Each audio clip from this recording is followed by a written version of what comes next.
What happens to a human being when exposed to an atomic bomb? It's a question that forces us to confront the limits of human endurance and the terrifying power of our own creations. We know the dates, August 6th and 9th, 1945. But what did those moments mean for the people beneath the blast? This isn't about war tactics. It's a scientific exploration of what an atomic bomb does to the human body, second by second. We'll break down the cataclysm, the blast, the heat, the radiation, and the aftermath, each with its own devastating signature. To understand, we must follow the timeline of destruction and resilience, from the first flash to the scars that last a lifetime. In a millionth of a second, a point in the sky expands with unimaginable force, the detonation. The first effect is the blast wave, a wall of compressed air moving faster than sound, crushing everything in its path. At ground zero, the pressure is like having tons of weight dropped instantly on your body. No human can survive it. Buildings are pulverized and people suffer catastrophic internal injuries as air-filled organs rupture.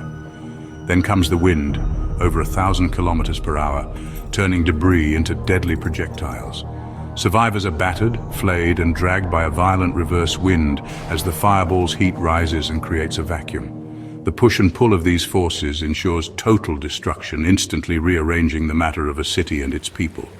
In seconds, the world is unmade. Simultaneously, a fireball hotter than the sun erupts, releasing a pulse of thermal radiation. The first sign is a blinding flash, pica, followed by burns so severe they vaporize skin and leave only shadows on stone. Within a kilometer, bodies are carbonized. Further out, flash burns etch clothing patterns onto skin. The heat ignites thousands of fires, merging into a firestorm that creates its own hurricane-force winds. Survivors are trapped in an inferno, the air unbreathable, temperatures soaring past 1,000 degrees Celsius. For many, escape is impossible. The city becomes a sea of fire. The devastation is total, and it happens in moments. After the blast and fire comes the invisible killer ionizing radiation. Gamma rays and neutrons flood the area, passing through everything, damaging cells, shattering DNA, and triggering acute radiation syndrome.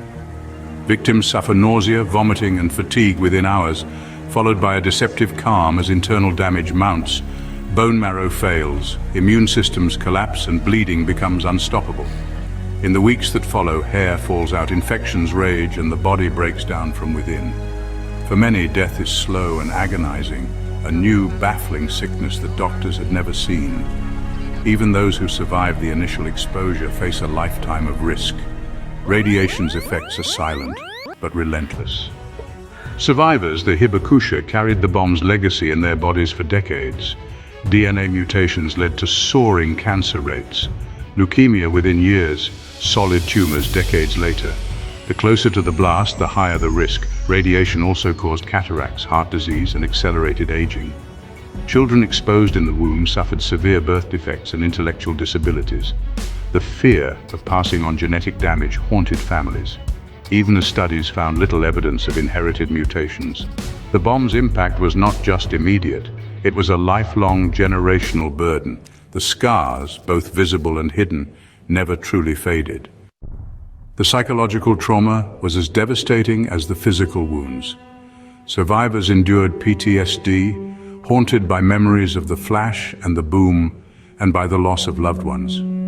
Many suffered survivors' guilt and social isolation, their scars marking them as different. The Hibakusha faced discrimination, ostracized, feared, and often denied work or marriage. The bomb shattered not just bodies but communities and social bonds. Their trauma reshaped Japanese society, fueling a powerful pacifist movement. The stories of the Hibakusha became a living warning against nuclear war. The wounds of the mind, like those of the body, endure for generations. What happens to a human exposed to an atomic bomb? Instant obliteration, searing burns, radiation sickness, lifelong disease, and psychological scars. The destruction is total, from city to cell, body to mind. Hiroshima and Nagasaki are not just history, they are urgent lessons about the human cost of nuclear war. The shadows left on stone are warnings, reminders of our fragility and responsibility. Understanding this science empowers us to choose peace and ensure these weapons are never used again. The past is written in light and shadow, the future is ours to shape.